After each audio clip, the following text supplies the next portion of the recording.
Olá, mais uma vez aqui reunidos em torno do Evangelho do Mestre Jesus. Dando continuidade ao estudo do capítulo 11, Amar o Próximo como a Si Mesmo, do Evangelho segundo o Espiritismo, nós vamos estudar hoje o capítulo que trata do egoísmo. Esse capítulo especificamente, ele foi ditado por Emmanuel em Paris, 1861. Emmanuel, como sempre, muito profundo em seus ensinos, mas principalmente muito certeiro, muito austero, muito exigente nos seus conceitos. Então vamos lá. O egoísmo, chaga da humanidade, deve desaparecer da face da terra, cujo progresso moral ele estanca, ele para. É pelo egoísmo que o mundo não se transformou mais cedo num mundo mais adiantado e permanece em prova e expiação. O egoísmo ainda é o sentimento que impera. O egoísmo é, portanto, o alvo de todos os verdadeiros crentes, devem dirigir suas armas, suas forças e sua coragem. Como que nós vamos atacar esse alvo? Como nós vamos atingir? Nós temos que atingir através dos ensinamentos, das discussões sobre o tema, do exercício da fé, do amor, da caridade, para que dessa forma possamos contaminar pelo bem e para o bem os nossos inimigos, os nossos irmãos que ainda estão transitando nos caminhos sem luz. Emmanuel segue: eu digo coragem, pois é necessária em maior quantidade para vencer-se a si mesmo do que para vencer os outros. Esse egoísmo que nós tanto criticamos, esse egoísmo que nós vemos nos noticiários, nos chefes de Estado, nas brigas, nos litígios, que nós vemos na rua, que nós vemos no outro, ele é muito presente ainda em nós mesmos. E é muito mais difícil lutar contra ele, percebê-lo na nossa personalidade e debelá-lo, do que criticar e apontar o egoísmo que ainda rege as instituições humanas.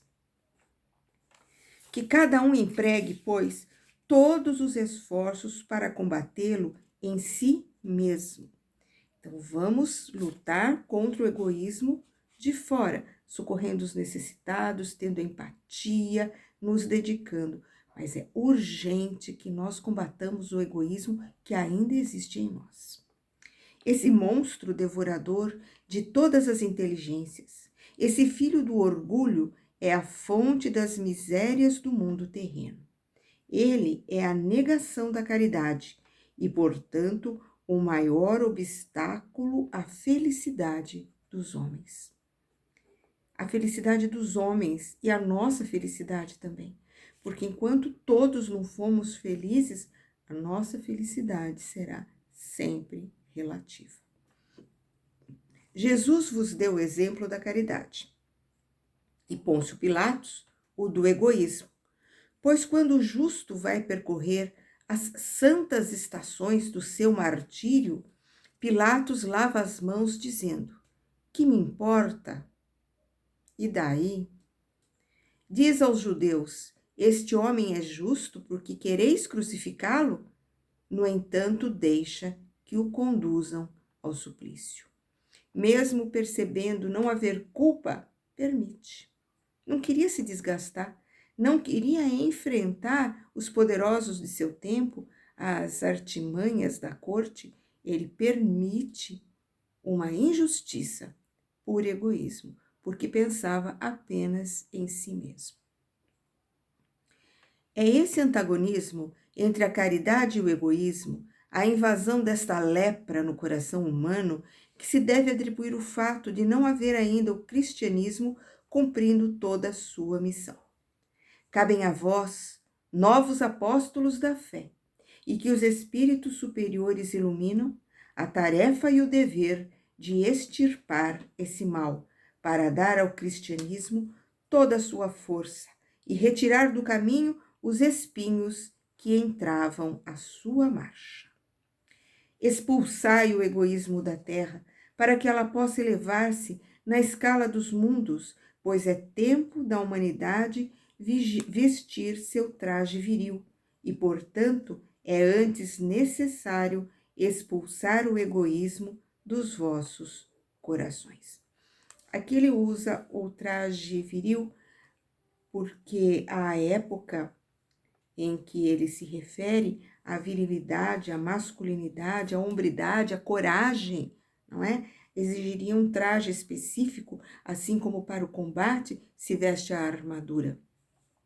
Mas eu lembro aqui a passagem do Evangelho que nos fala das vestes de festa, das vestes de núpcia. Nós precisamos estar puros, nós precisamos estar preparados para quando chegar o convite para o grande festim de núpcias, onde se casam as coisas da terra e as coisas do céu, estejamos capazes de ser aceitos na mesa do Senhor. Então, nessas palavras, Emmanuel vem e traz para todos nós, trabalhadores da seara espírita, para todos nós cristãos, a imensa responsabilidade de lutar contra o egoísmo. Nós não podemos permitir que isso persevere. Nós não temos possibilidade alguma de fazer a cabeça do outro, de entrar, de mandar, de obrigar a que as pessoas pensem e ajam de acordo com aquilo que o Cristo nos ensinou. Nem o Cristo tentou dessa forma. Ele que teria o poder de comover, de obrigar a todos, não o fez, deu o seu exemplo. É isso que nós devemos fazer. O exemplo da paz, o exemplo da união, o exemplo da solidariedade, o exemplo daquele que busca socorrer os aflitos, através de atos de assistência social, de assistência emocional, através de atos que unam o coração dos homens em torno de uma esperança maior. Nestes tempos, principalmente, de tanta dor, de tanto desespero, de tanta insegurança, como combater o egoísmo se ele vem impresso nas manchetes do jornal, se ele vem impresso pelo número de mortos, se ele vem impresso pelo descaso de muitos que muito poderiam ter feito para pelo menos reduzir esse grande número de sofredores e de sofrimento, fazendo a nossa parte. Não entrando nessa egrégora de desespero, de desânimo. Não, nós temos que ser sempre solidários, nós precisamos ter o bom humor, porque quem tem fé não titubeia. Existem dias difíceis para todos, mesmo para as pessoas de fé. O Cristo no Monte das Oliveiras não questiona se para o Pai se era possível tirar da frente aquele sofrimento que ele já adivinhava, que ele pressentia. Afasta de mim esse cálice, Pai. Mas mesmo assim ele não perdeu a fé, ele se submeteu com a dignidade que se esperava de um grande mestre, como ele era. Ele se submeteu dando o exemplo até o final de solidariedade, de amor e de empatia. Ele socorreu o guarda que teve a orelha decepada por um de seus discípulos naquele momento de desespero. Ele acalmou os ânimos.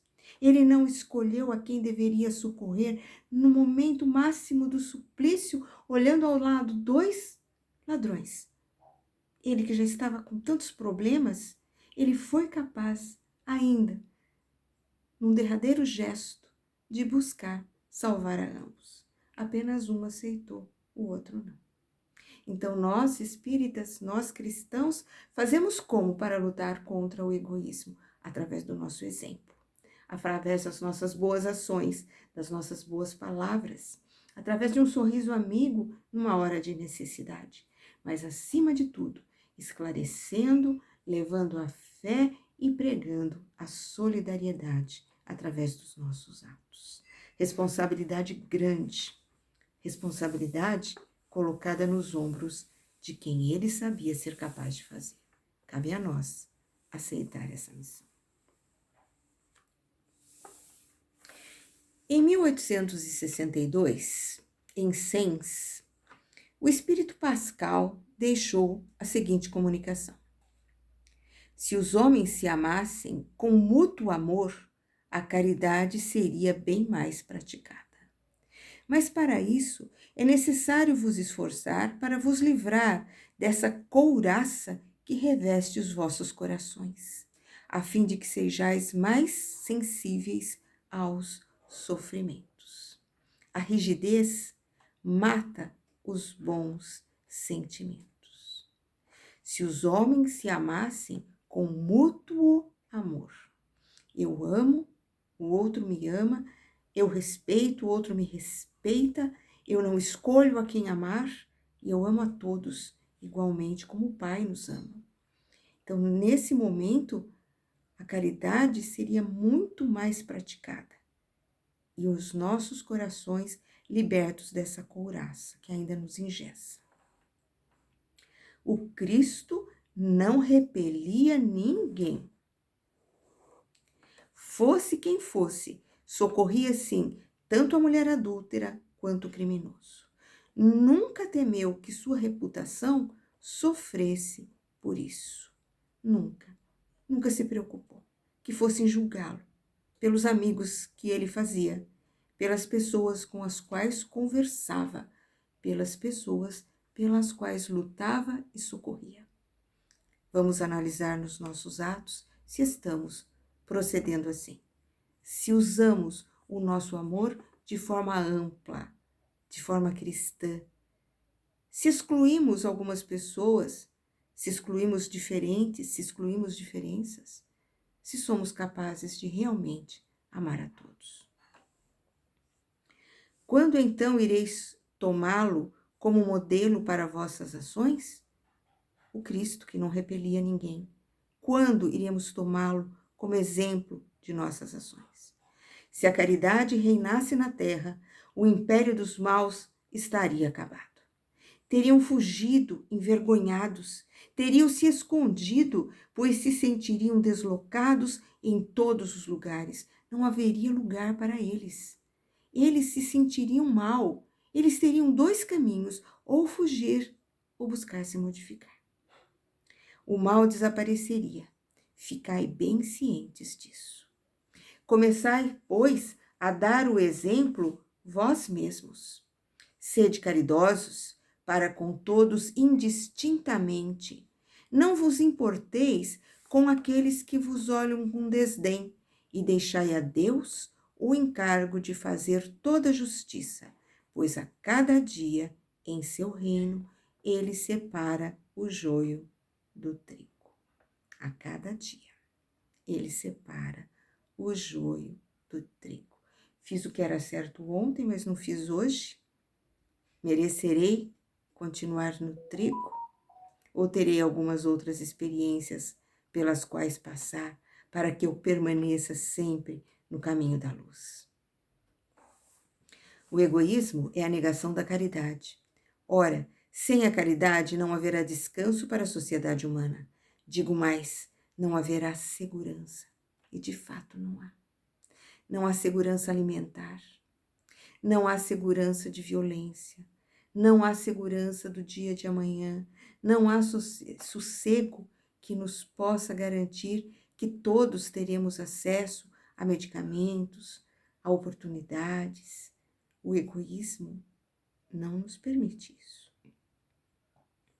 Como o egoísmo e o orgulho que se dão as mãos, a vida será sempre uma competição, uma luta de interesses, onde são pisoteadas as mais santas afeições, onde nem sequer os sagrados laços de família são respeitados.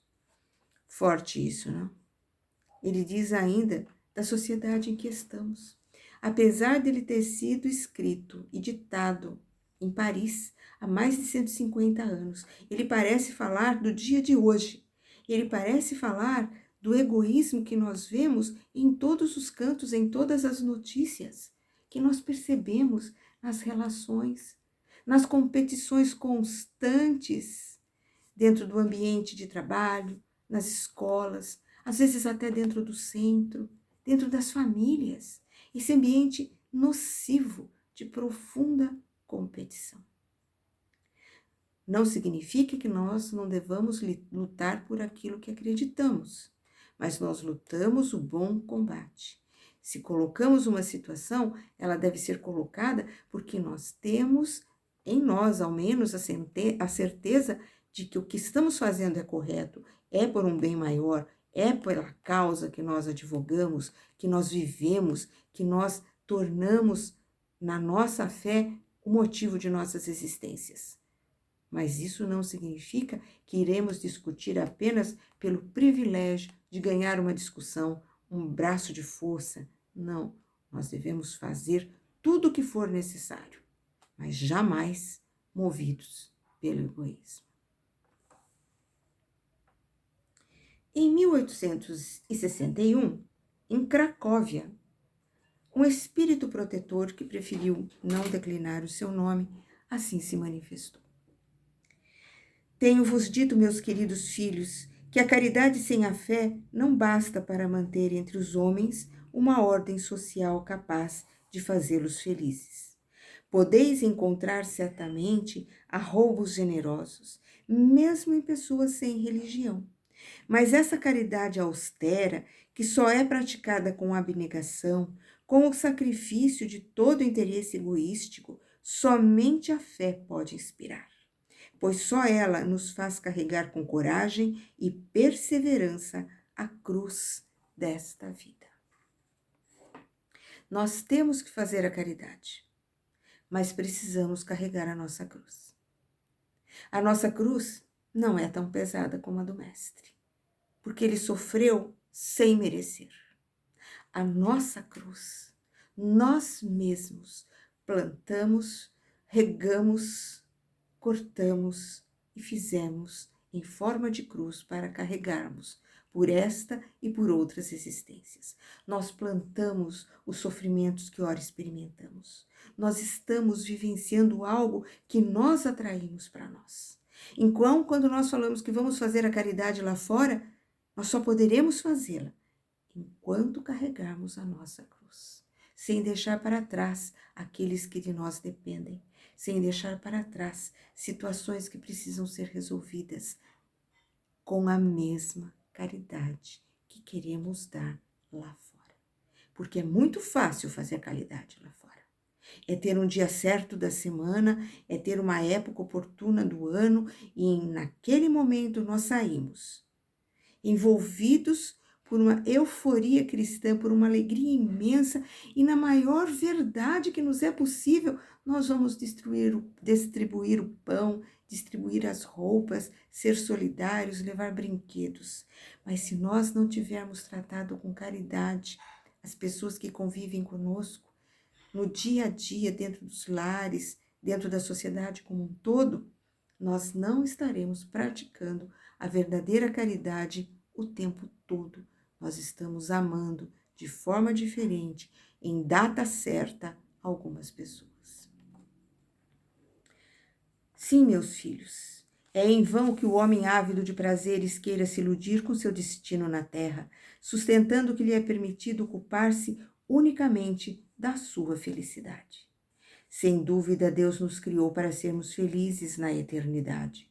No entanto, a vida terrestre deve unicamente servir ao aperfeiçoamento moral, que mais facilmente se adquire com a ajuda de nossos órgãos e do mundo material. Sem contar as vicissitudes comuns da vida, a diversidade dos gostos, inclinações e necessidades é também um meio de vos aperfeiçoar trabalhando na caridade, pois só a poder de concessões e sacrifícios mútuos é que podereis manter harmonia entre elementos tão diversos. Tendes, entretanto, razão a afirmar que a felicidade está destinada ao homem na terra, se a procurardes, não nos prazeres materiais, mas no bem.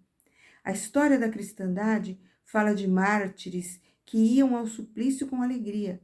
Hoje em dia, em vossa sociedade, não se faz necessário o holocausto do martírio. Não somos mais levados aos círculos para sermos devorados pelas feras, nem o sacrifício da vida para sermos cristãos, mas simplesmente o sacrifício do vosso orgulho e da vossa vaidade. Triunfareis, se a caridade vos inspirar e a fé vos sustentar. Triunfaremos. Com todas as dificuldades, nós triunfaremos. Se tivermos fé e se conseguirmos deixar de lado o orgulho,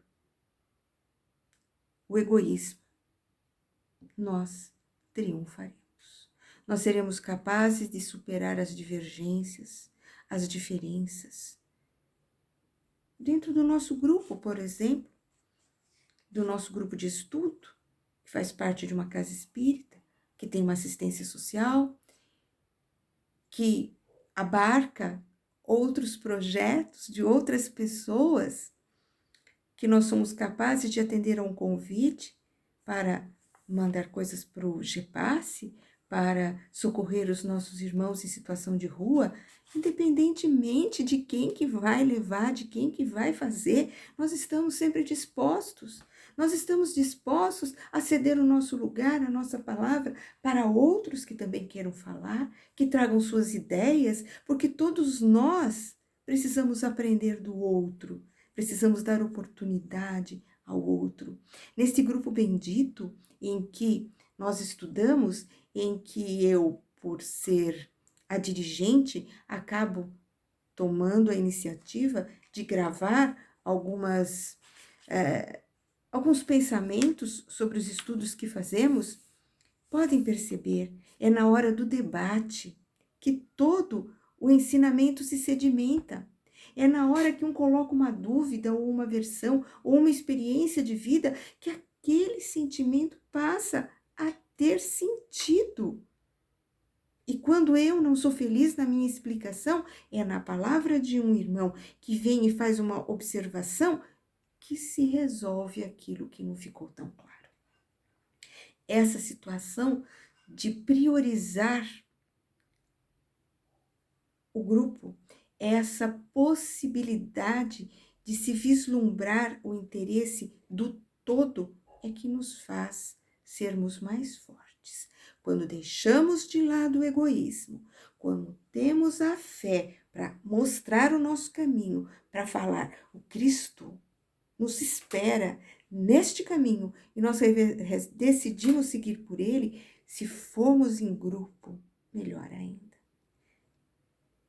E para isso nós precisamos entender as diferenças, aceitar os que pensam diferente, perceber que um é melhor para uma coisa e o outro é muito melhor em outra, valorizar as diferenças e não apenas apontá-las, e perceber que, às vezes, é em 2 ou 3 palavras, na hora dos debates, que se resume 20 ou 30 minutos de estudo. Elisabeth de France, em Havre, 1862, vem nos exortar, inclusive, para a caridade para com os criminosos. Nós não podemos fazer diferença entre os infelizes. Nós não podemos condenar. Nós estudamos outro dia se devemos ou não devemos julgar, se devemos ou não devemos condenar, e chegamos à conclusão que o julgamento das atitudes é uma coisa inerente ao homem, a crítica, a inteligência do homem que sabe o que é certo e o que é errado, o que é conveniente e o que não é, o que deve ser evitado e o que deve ser incentivado. Isso é um julgamento crítico. Agora, condenar, jamais. Nós vemos na televisão as mães que choram, os filhos que tombaram, vítima de uma bala perdida ou vítima da violência, dessa guerra urbana que nós ainda vivemos em pleno século que estamos. E nós oramos por esses que fizeram a passagem. E nós oramos pelas mães, pelos pais, pelos filhos que choram. Mas nós dificilmente nos lembramos de orar por aqueles que cometeram os erros, os crimes, por aqueles que estão nas cadeias, por aqueles que tiveram a ousadia de ferir, matar, magoar e impingir tanto sofrimento às pessoas, pois estes alcançados ou não pela lei dos homens, muito terão que aprender a duras penas se não se modificarem pela justiça divina. E eles são nossos irmãos, filhos do mesmo Pai, que necessitam também das nossas preces. Não vamos passar a mão na cabeça. Não vamos dizer coitadinho para aquele que matou, para a mulher que deixou que a criança andasse sozinha no elevador. Nós não vamos dizer, coitadinha, ela está certa, meu Deus. Não. Nós vamos aguardar que a justiça dos homens se faça. Nós não vamos aguardar, nós sabemos que a justiça de Deus se fará. Nós precisamos orar por ela também, para que se arrependa, para que se emendem, para que se conscientize, para que tente, de alguma forma, reparar tamanho mal, nem que seja através do socorro à vítima, à vida de outras crianças, para que não se percam, como a daquele menino. E nós, em nossa fé, oraremos por todos, pelos que choram e pelos que fazem chorar. Finalmente, Lamane, essa eu não sei nem falar. O nome do espírito é Lamennais. Francês, Lamennais, provavelmente. Em 1862, em Paris, ele vem e pergunta: um homem está em perigo de morte. Para salvá-lo é necessário arriscar a sua própria vida. Mas sabe-se que esse homem é um malfeitor e que, se escapar, poderá cometer novos crimes. Deve-se, apesar disso, arriscar nossa vida para salvá-lo? Que pergunta, hein? Essa pergunta mexe com o nosso senso crítico, com nossa capacidade de analisar e julgar os seus atos, mas principalmente porque mexe com a nossa vontade de condená-lo à morte, por não julgá-lo capaz de se modificar. E ele vem e diz que seria terrível se nós julgássemos as pessoas antes de socorrer. Ide então, homens, vós que a ciência espírita esclareceu, lançai-vos e arrancai-o de sua perdição, e então, talvez, esse homem que teria morrido vos insultando se chegará em vossos braços. No entanto, não deveis vos perguntar se ele o fará ou não. Ide em seu socorro, pois salvando-o, obedecerás a essa voz do coração que vos diz: pode salvá-lo, salva-o. Nosso coração, a nossa consciência espiritual milenar, muito mais lúcida do que os parcos conhecimentos que arregimentamos nesta vida de encarnados. No fundo, existe a dúvida, porque a nossa intenção é salvar, mas a nossa mente, egoisticamente, preferiria talvez não fazê-lo. É isso que nós vemos quando nos hospitais as pessoas estão precisando de socorro e o médico vai dar socorro para o caso mais urgente, que por um acaso é um criminoso, fazendo que outra pessoa de bem tenha que aguardar para ser atendida. O médico fez aquilo a que se propôs, salvar vidas. E ele fez um juramento, todas as vidas que pudesse, ele salvaria. E ele está cumprindo isso. Mas nós, que estamos na situação de ter que aguardar, por nos julgarmos bons, consideramos ser mais merecedores do que aquele homem que errou, sem perguntar o que ele fez, se era grave, por que fez, sem empatia nenhuma, sem pensar que por aquela vida chora pelos atos, pelos erros cometidos, e chorará ainda mais uma mãe, um pai, uma esposa, um esposo, um filho. Nós temos que ter empatia com todos, sem julgamento da criatura, julgando suas ações e sem condenações. Porque num átimo de segundo, vislumbrando a luz do amor, todos nós podemos nos modificar. Bom, conseguimos terminar hoje o capítulo Amar ao Próximo como a si mesmo.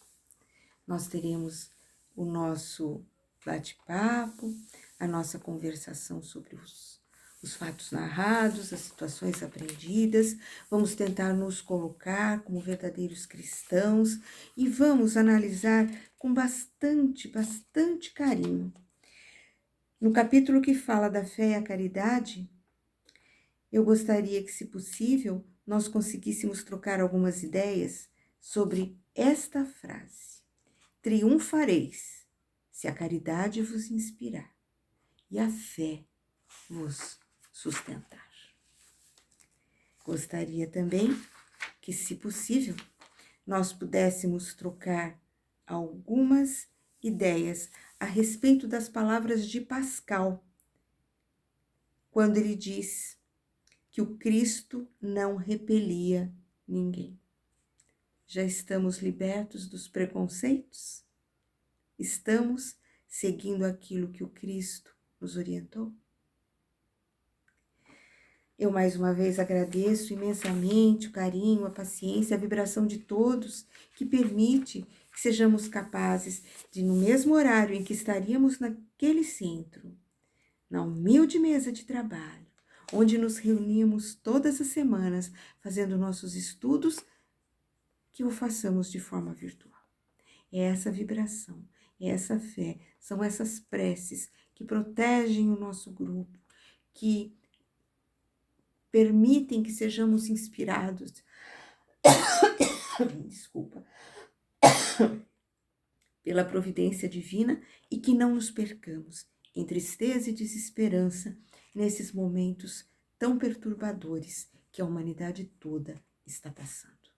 Tenhamos fé, tenhamos paz, mas tenhamos, acima de tudo, muito amor, um para com os outros e para com toda a humanidade. Agradecendo muito a presença constante dos espíritos de luz em nossas vidas, a orientação firme e segura de Jorge de Carvalho, a colaboração de sua equipe maravilhosa, onde há médicos, protetores, instrutores e que a todos socorrem. Basta termos fé, basta nos recolhermos em silêncio por alguns minutos, elevar a Deus e fazer uma prece simples, sincera, de coração. E todos nós seremos socorridos em nossas reais necessidades. Que a paz e o amor do Divino Mestre Jesus sempre nos una, proteja, intua e ilumine. Que assim seja. Graças a Deus.